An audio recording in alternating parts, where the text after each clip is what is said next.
Okay, I think we're live. All right. So, what are we talking about today? So, today, hi, I'm Brie Willie, and this is Scott Perry. And today, we're going to talk about saying goodbye to guru BS. And let's see, what are some of the big promises that are often made by, different coaches that, you just really don't often happen. So we're going to be going over some of those things. Um, I'm not going to lie, I'm a little nervous. But anyway, how are you doing, Scott? Perfect in every way. It's a beautiful day. We have snow globe snow here in southwestern Virginia. It's just swirling flakes. It feels like I'm in a snow globe. I have lots of Oh, windows in my studio, so I'm digging the winter weather and the holiday vibes right now. But always thrilled, and it's always fantastic to spend some time with you. And I like the topic. I think it's something. I think we should probably have a trigger warning because I think a lot of us that think of ourselves as coaches or coaching adjacent consultants, teachers, healers, etc. You know, we're going to talk about some things where people are going to think we're talking about them when I think we're actually talking about all of us. yeah. Yeah. I think, I'm thinking about Jake Anderson's The Four Zones of Positioning, that any of us can fall into the guru zone. What are the other, the friend zone or the confused zone? And what we want to do is build, I love his framework, walking into the trust zone. So being less guru, less friend zone, less confused, more trust. And yeah, I think any of us can fall into the guru zone. We could overpromise, but if we're a coach and we have overpromised in the past, let's work on it. Let's notice it. Or if people have been caught in some sort of program where they had these big promises, like what was the one I saw the other day? Not calling anyone in particular out. I can't even remember. But it was like, or I've seen books about, or well, I don't want to call any particular person or phrase out, but just like saying we can do these huge things in a short amount of time. And often it doesn't work that way. It's usually pretty slow. We can, we can collapse time by different strategies sometimes, but there's also time and randomness you often talk about that can impact that. So anyway, I'm going on a rant. What are your thoughts, Scott? Well, I think let's just start by saying, or I'll start by saying that number one, I think we're all coaches. I mean, if you think of coaching as fundamentally helping people get from where they are to where they want to be, Mhm. if you're a manager at a company, you help hope you are doing some coaching and getting the folks that work in your department or division or whatever to become a little bit more self-empowered and able to make decisions better and able to be a little bit more autonomous, uh, you know, as spouses, as friends. We because essentially I believe that most everyone is coming from a place of good intentions, and that in general people don't wake up in the morning and think, oh, how can I trick someone out of their money so that I can get them into my high ticket program and teach them a bunch of bullshit that won't work, but it'll be too late because I've already got their credit card credentials. I think in general, Mhm. anybody, whether you self identify as a coach or feel like your business is a coaching business or coaching adjacent, your motivation is you truly believe that you can help people achieve a specific aspiration or solve a specific problem. And my guess is you probably can because you probably solved that problem or achieved that aspiration for yourself. Mhm. So when I share some of the things that I think of as the perils of the online gurus and the digital marketers who I'm fond of picking on, I'm saying this because I've looked in the mirror and seen myself doing the same thing. Mhm, I've experienced it. I've been on the, the side of being a customer or client of someone selling a high ticket program that didn't really deliver, that overpromised and underdelivered. mhm, But, along the way, I have probably either unintentionally or just through ignorance been easily accused of some of the same things that I'm saying. So I say this from taking long looks in the mirror and also through long experience with working with a lot of coaches, either as a coach helping them optimize their business or as someone that wanted to optimize my business working with someone that's a guru or digital marketer. So I think one of the things and the reason I think that we've all fallen into this trap mostly has to do with our default human programming and conditioning. We are programmed to chase after shiny objects, tools, and tactics, and to chase after more. We think that mhm. there just must be one missing piece. And if we could just find that piece, and here's this guru or digital marketer with this really seductive sales page, perfectly colored button, no brainer money back guarantee. And so we Upsells, downsells. exactly, and and I think that once you've been burned a time or two by someone with a big bold promise that they really underdeliver on, it's easy to get overly cynical or skeptical or jaded about it and say, "Well, screw it, nobody knows what they're talking about." And you either decide to give up or you just decide that you're going to have to do what everybody else does. Mhm, And so, I mean, I'm happy to go into some things like I think there are some things that we can check before to as a litmus test. Is mhm, does this sound like something that's too good to be true? But I think it's also might be useful for us to talk about the alternatives to chasing after some guru or digital marketer secret formula, mhm. perfect blueprint, you know, fail safe roadmap or whatever it is they're offering. But I'll turn it back over to you for your insights. Yeah, I was kinda brainstorming a little bit before this and thinking about, my own story. I think that yeah, like we said, any of us can fall into any of those traps, whether it's guru, friend, or confused zones. But many of us have fallen into the trap where we saw a huge promise. We've collected all the worksheets. I almost got caught in this yesterday, collecting more worksheets I'm never going to read from other, people. Anyway, um, there isn't really I don't think there is a secret formula. I think it's we have to do the hard work. We have to doesn't Nick Peterson talk about go get your own data? You talk about that too, that we need to engage the field, and that's often slow and hard. And taking the data and reapplying it and learning, and is an intelligence getting closer to where you want to be. But often there is no, they don't teach a certain map. You don't teach a certain map. I may have fallen in the past and calling things maps, working on it. There's no certain map. And I just went on a little tirade there. Any No, thoughts? that's really good. I mean, because it's true. One of the things that I think we can check when we either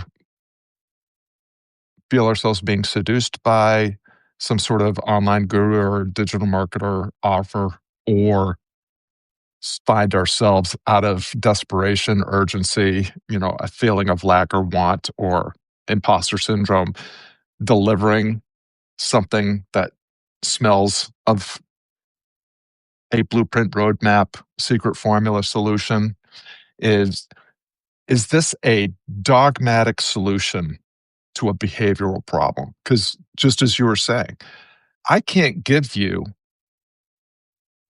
well, I'll pause here for a second and go back to my initial point. Most of us and most of those who are selling some sort of program to help someone, whether they're course creators or healers or teachers or coaches, optimize their business. They are selling something that they believe actually works because it worked for them in the past. The Mhm. problem is that you are not them and it is no longer the past. And when people are promoting these, like, here's the LinkedIn messaging strategy that took me from 10K to 20K months, or this is the Facebook ad strategy that got me, earned me my first 6 or 7 figures. That's a roadmap that someone crafted for themselves that worked in the past. And by the time they are selling it to you, it's probably already an oversaturated approach. Al- Algorithms change, platforms change. Like these are dogmatic solutions to behavioral problems. So if Mm. someone is selling something that sounds like this is something that worked for them in the past, and I'm not them and it's not the past, maybe it would be worth pausing and saying, is this something that I really need now? Mhm. Because as you were saying, I if and the purpose-driven prosperity model operating system that I teach meets every single person exactly where they are. Mhm. So if you haven't yet uh, uh, established a client attraction system, it will help you build one from the ground up based on who you are, what you're good at, and where you belong. If you have a system, it will help you optimize that system based on the strength, testing the strength of your offer, the strength of your marketplace, and the efficacy of your client attraction system. So it's not a it's and it requires and it I tell people, like, people say, well, will this really work? Because I've been burned so many times by people that are saying, organic content strategies or something. My strategy is nothing like that. Will it work? It depends. Are you ready to Mhm. actually do the work? Are you ready to take a long look in the mirror and really dial in who you really are, what you believe, what you don't believe, what your guardrails are, what your actual talents are? Are you ready to get clear about where you actually belong and who are the people who share your values and need your talents to enhance their lives? And are you ready to do the work necessary to put yourself on the hook and make promises that Mhm. you can keep, and let that marketing and let that good work and let that demonstrated value and competence be your marketing? Because if you're willing to do the work, it will work. But that's not what most people want. And Right. when someone says, I can help you lose 30 pounds in 90 days, and it's only going to require uh, a few changes to your diet and exercise program, people are like, I don't Mm. want that. Wait, this person has, I can give myself a shot and I can eat pizza all day and sit on the couch and do nothing and I'll still look great. That's what I want. So Mhm. when you're promoting something that is authentic and it is explicit, like, this will work if you're willing to embrace the process and become the person that you want to become by doing the work, that's a lot different than selling people outrageous results that you can't possibly actually deliver, because Mhm. most people will not do the work. Yes. So that's tip number one for how you can afford or how you can avoid getting burned again by some sort of ridiculous online guru or digital marketer promise. If it sounds too good to be true, it is too good to be true. If it sounds dogmatic, then and it's a behavioral change that's going to be required for you to get the result you want or solve the problem you want, then it's too good to be true. You should avoid it. Mhm. That's so good. That's so good.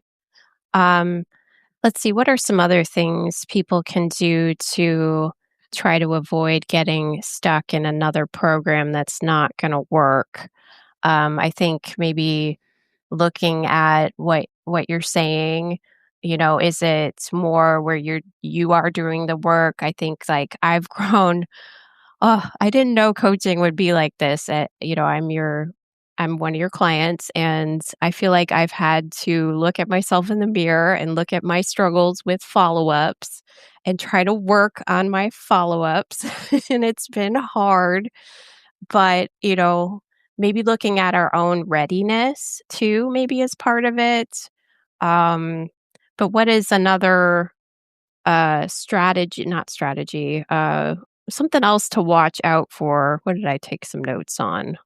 Boundary weirdness, watch out for that. Yes, guaranteed outcomes, shame-based sales, uh, secrecy, if you can't see what's going on week to week, like, is the coach transparent? Are they real? Maybe are some?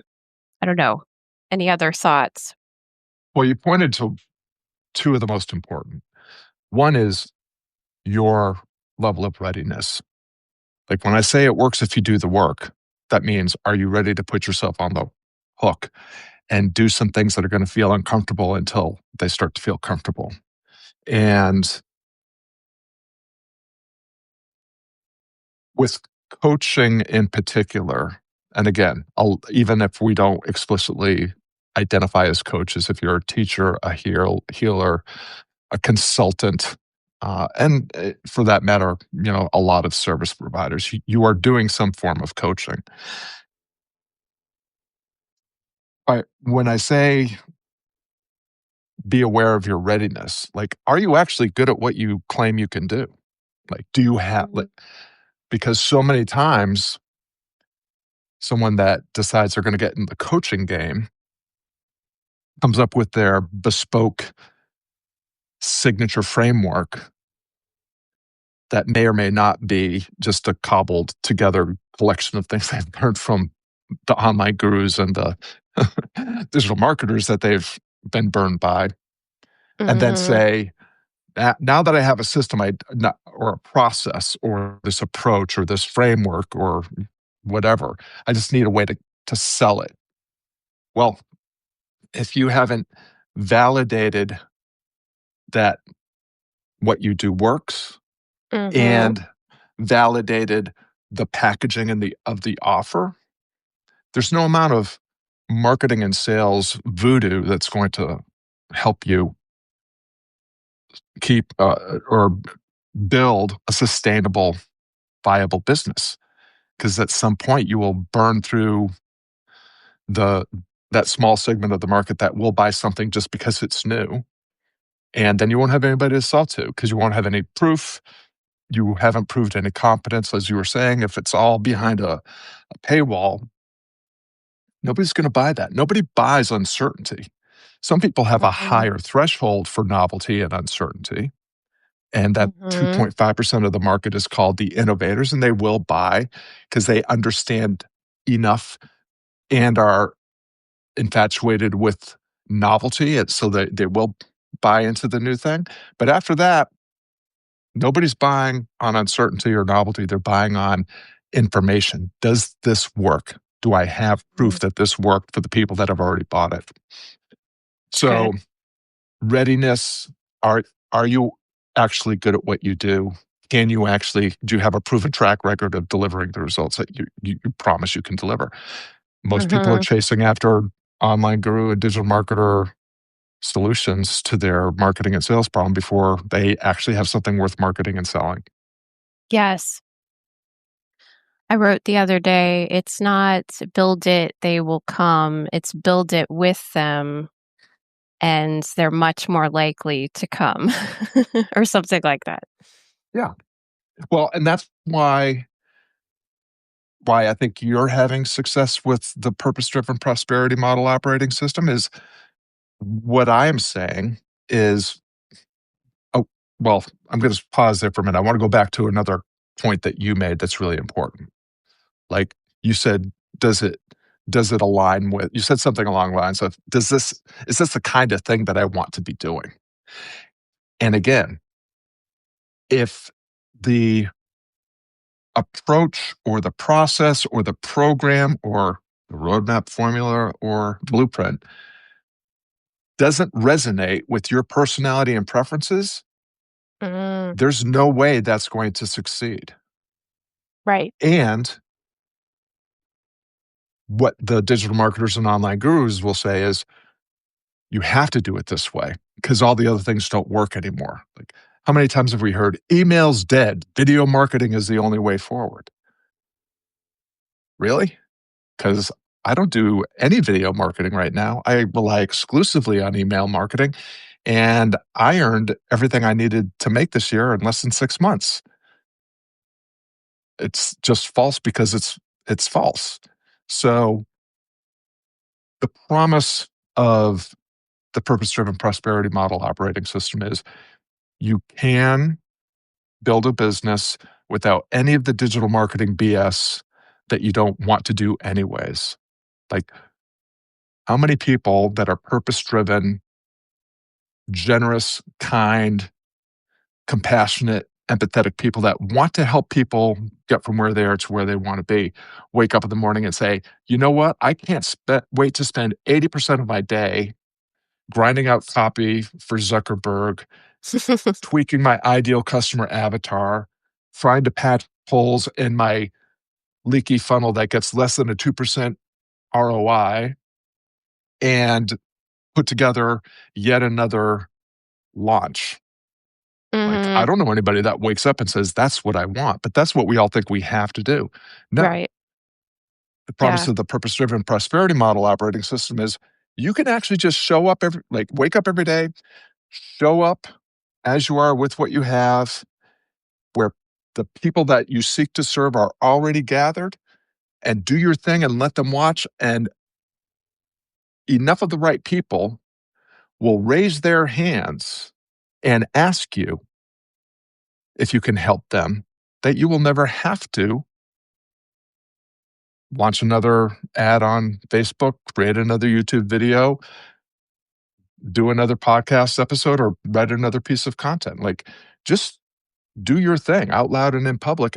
Prove your competence while you're actually gaining preeminence in the way that you do what you do and the way only you can do it. Like, every single one of us can make a living by just leveraging the difference that only we can make in the way that only we can make it with the people who share our values and need our talents to enhance their lives.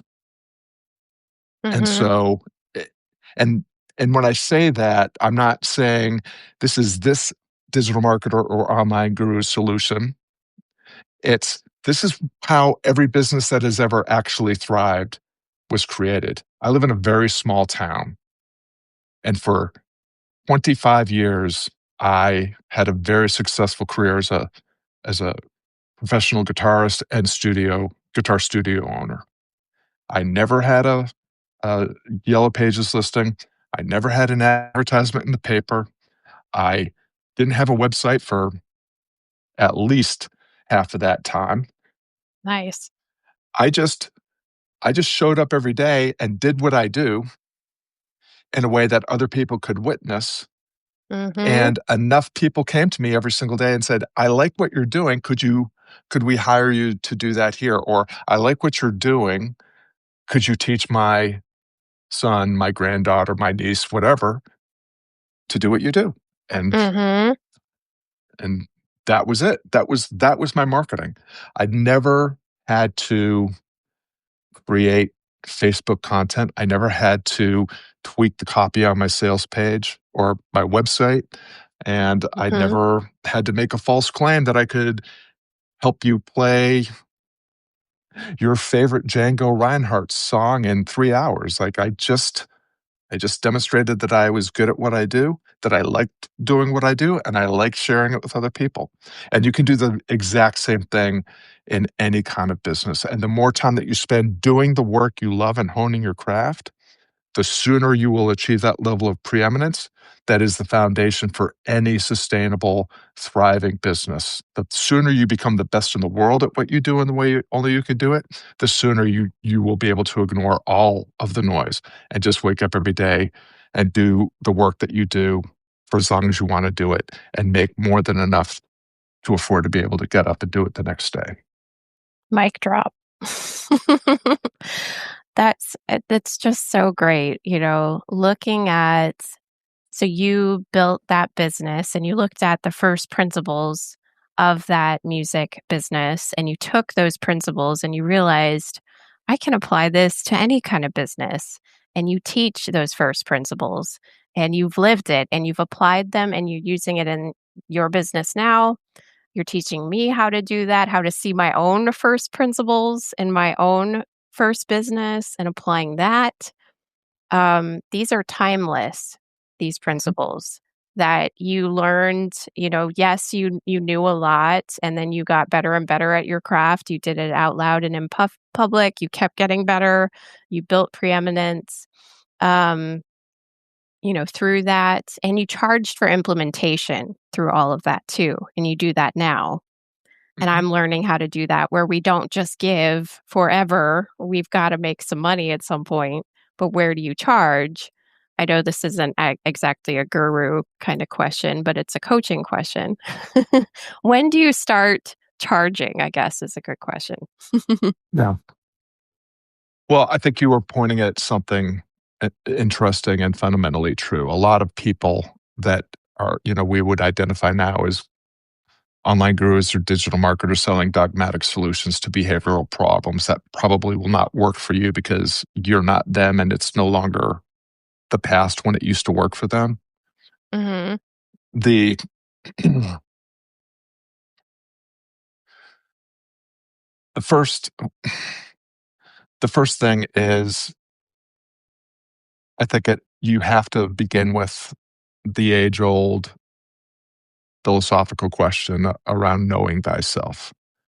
Like you have to decide, you have to be clear enough about who you are and what you're really great at and define where you belong, who are the people that need what I have and where are they gathered. Hmm. Um, would you repeat the second half of your question? I'm sorry, I lost the thread there. Yeah, I was just commenting about first principles that you've learned how to apply them. You're teaching others how to apply them. Those are timeless. And I somehow got to, but you do charge at some point Oh, thank you. um, Yes. for implementation. And I think Yeah. some of us are, we're givers. And sometimes we have trouble with the boundaries piece. Like we could end up giving forever, Right. you know. Well, you're absolutely right in that, especially the kind of people that are attracted to me in my work tend to be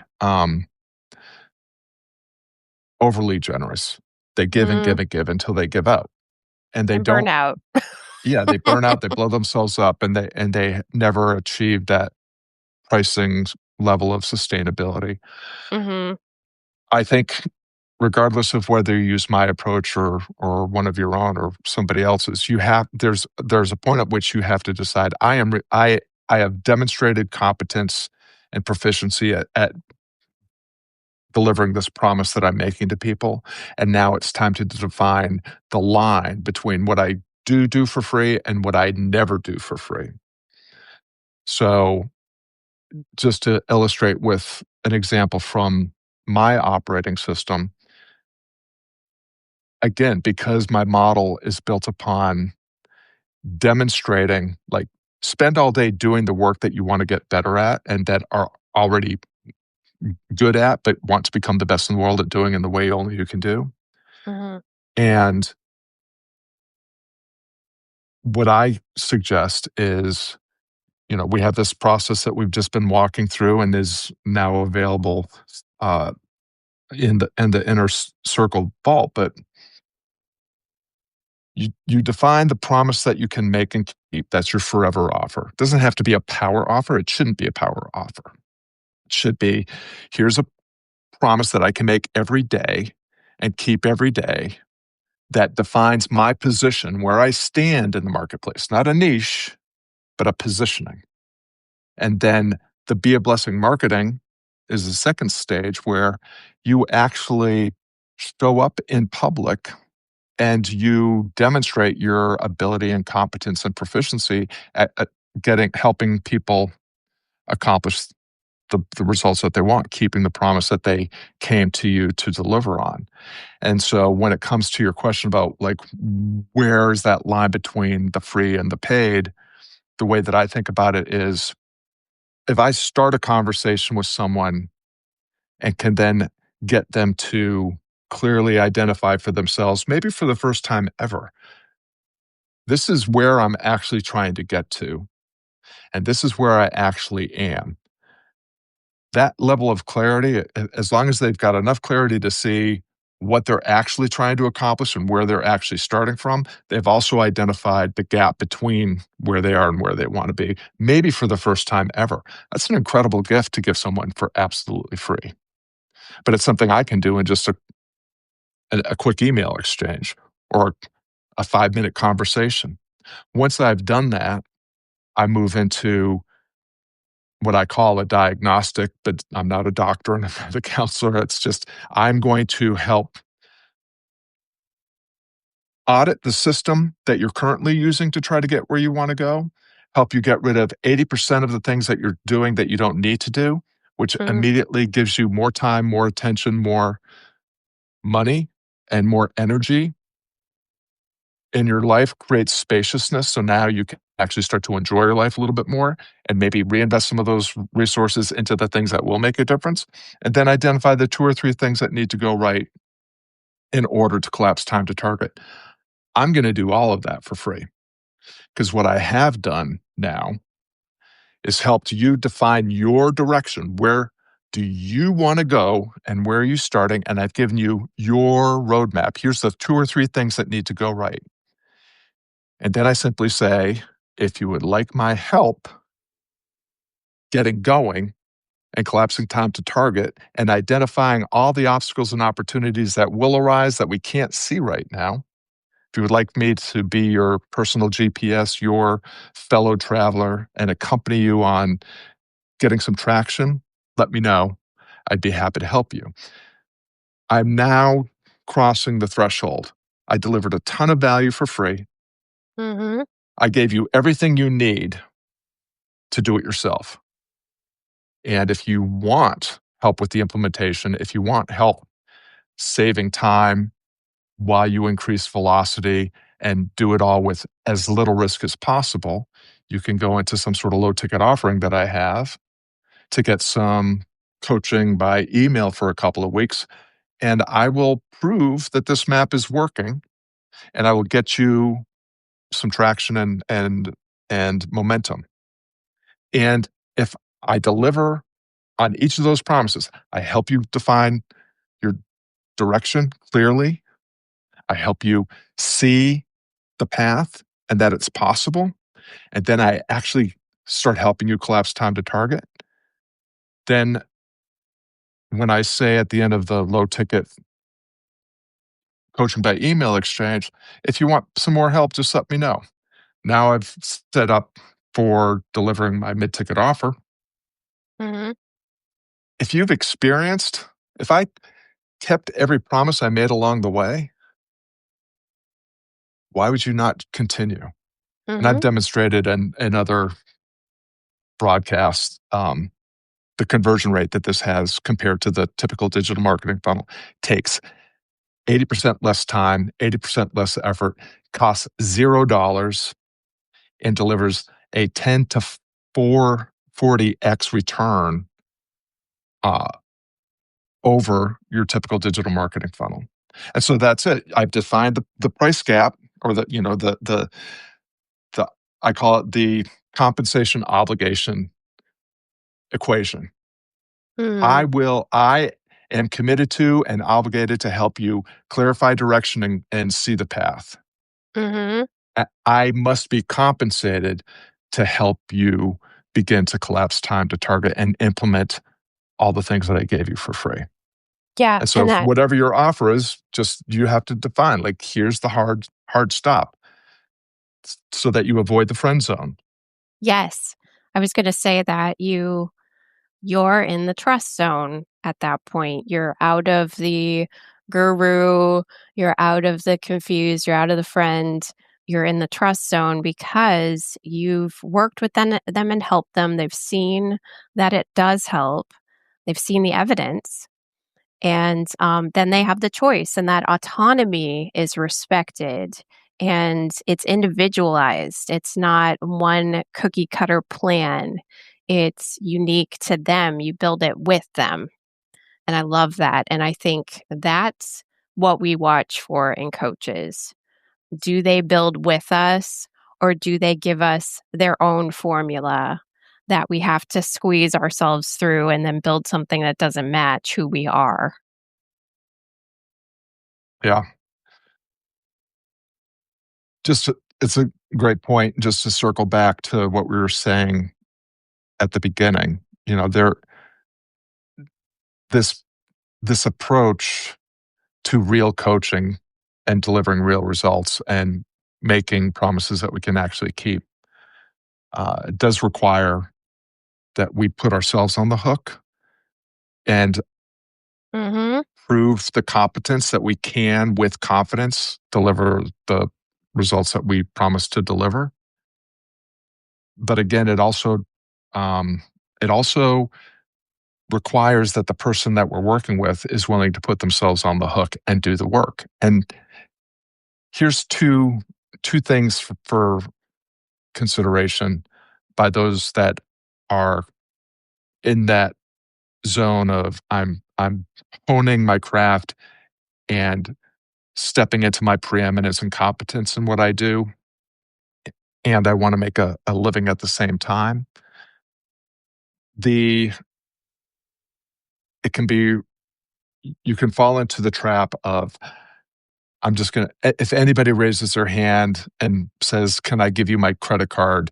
I'll just take their money. And you have to resist that urge because, Mhm. again, you have to realize that if someone is not willing to actually enroll in the journey, meaning invest not just their money, but their time, attention, and effort, and trust themselves and trust your process enough to embrace and engage and do the work, they're not going to get the results. And then they're just going to think that it's all your fault. And so Mm. you have to have systems for identifying who the people are that can actually benefit from what you have to offer because they're going to be willing to learn it, understand it, embrace it, and engage it.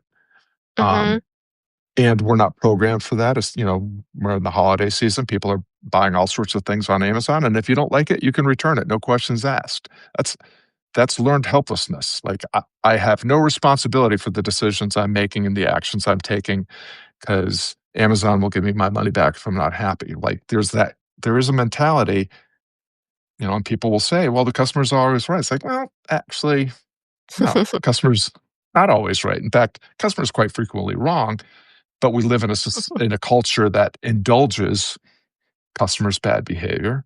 And, Mhm. these, money back guarantee, no questions asked kind of policies facilitate that. And so Yes. you have to have your systems in place for making sure that you're enrolling and onboarding the right people. But if you use the process that I shared, they will have already demonstrated their willingness to question their assumptions and keep open loops and do the work necessary to accomplish the things that they want to accomplish.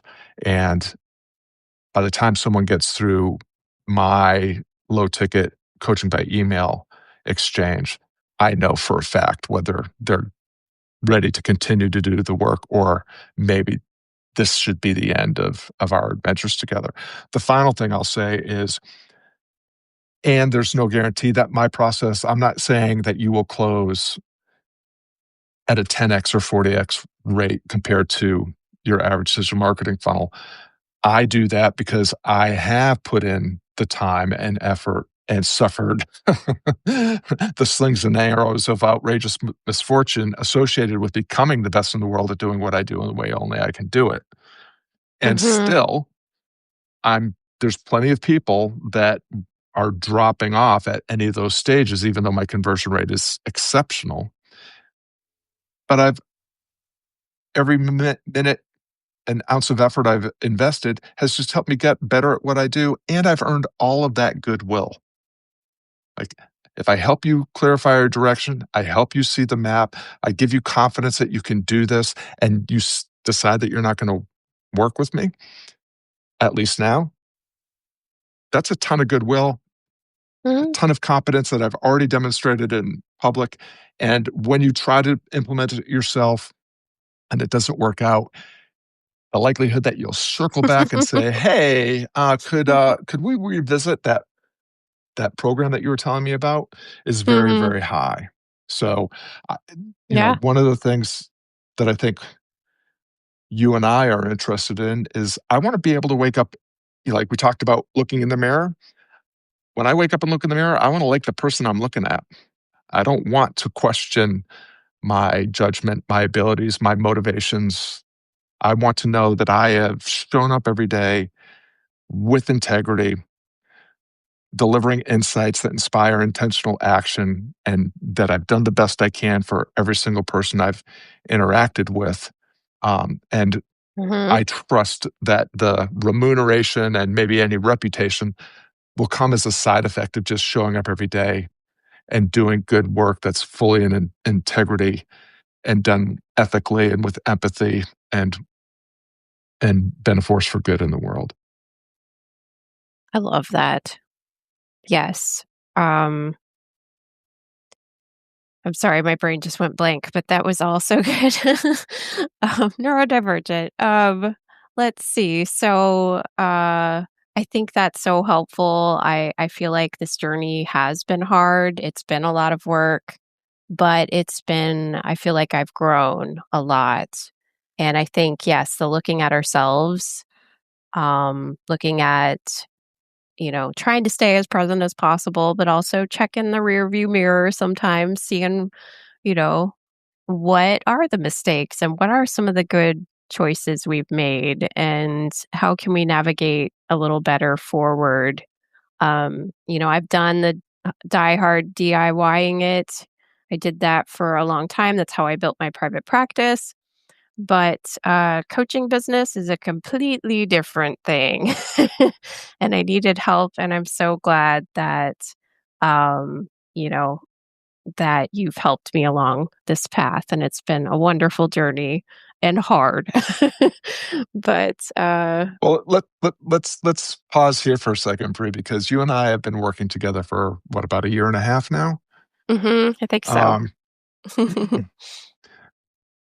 when you look at the rearview mirror and when you look at where you started and who you were and what obstacles were in your way then, and you see where you are now and what you've become so far, what's the gap that you feel like you've already closed? Oh, well, I have some things like I can't even quantify how much I've changed, but I know myself so much better. My boundaries, what I want to do, what I don't want to do.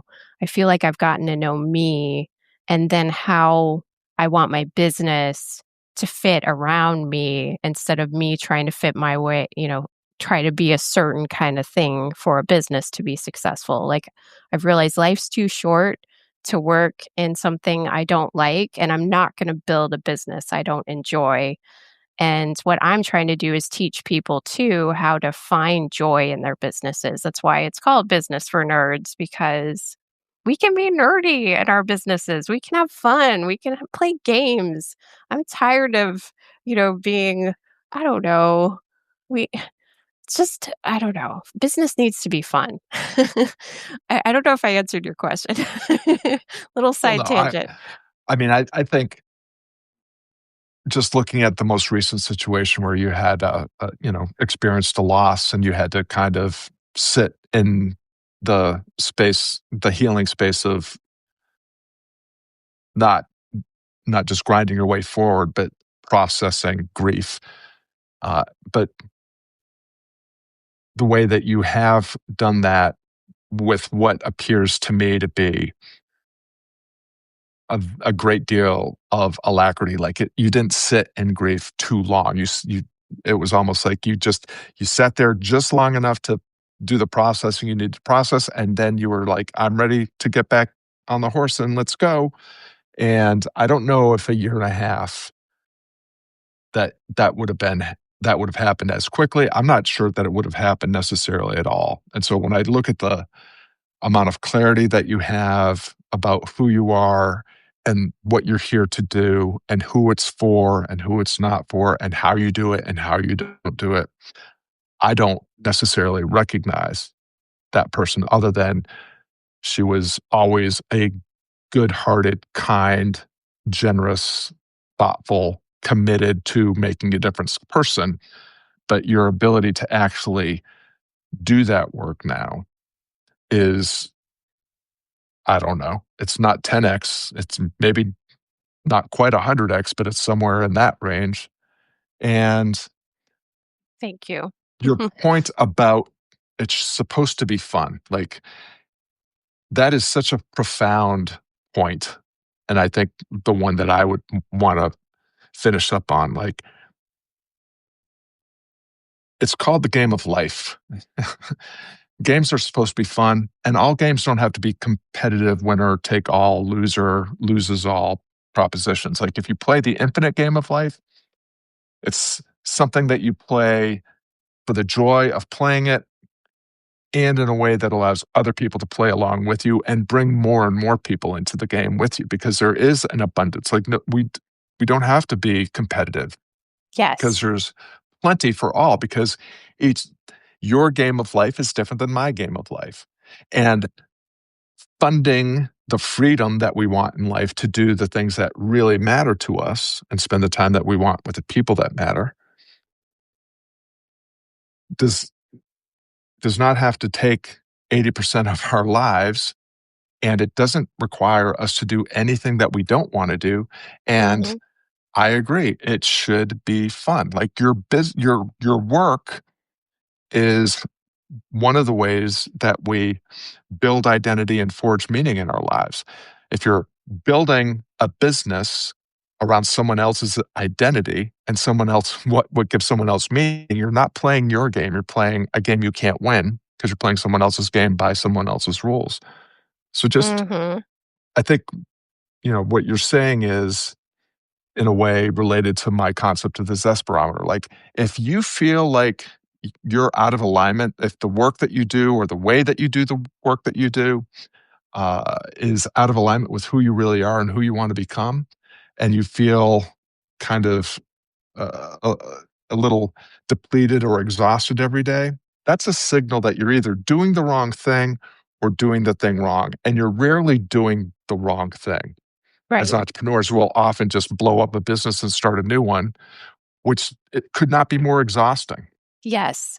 But the other thing is your life has been speaking to you all along, and you're getting more and more attuned to hearing what it's asking of you, and Yes.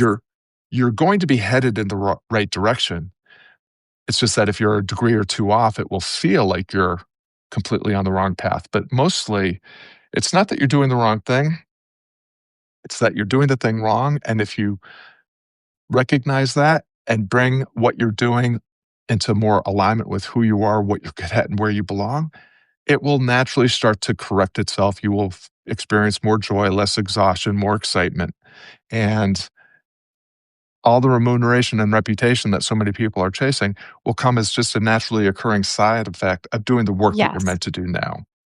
That's I think you put that into a great summary. That's what I'm meaning, like, alignment has happened, and I know things are growing and changing as we speak, and just thank you for that. And going back to, what we started this about is avoiding guru BS. This is it. Will the coach help you find alignment? with who Mhm. you are. So, Love it. yeah. Well, before we go, let's just give a shout out. We've got Seshu, Alice, Seth, Hey, I don't everyone. know who else, Emma. These are all people that are in the circle or inner circle community at Creative on Purpose. And I could not do what I do if I didn't have this community of difference makers to hang out with and spend time with and to be my guinea pigs and play in the sandbox with me. So just a real humongous thank you to all of you. And of course, I have to get ready for our community, our Friday on Purpose call here in a few minutes. Mhm. But Bree, Okay. you're such a brilliant. You need to give yourself more credit and have more confidence in your ability to do these lives. You always say, "Oh, I'm so nervous. I hope I don't freeze," and then you end up being just absolutely stunning and brilliant and Oh, insightful and inspiring. So give yourself oh, a pat on the back, have yourself a bite of chocolate, and, will do. I'll I'll look forward to seeing you wherever I see you next. Thank you so much. Thank you, everyone. Take care. Have a fabulous day.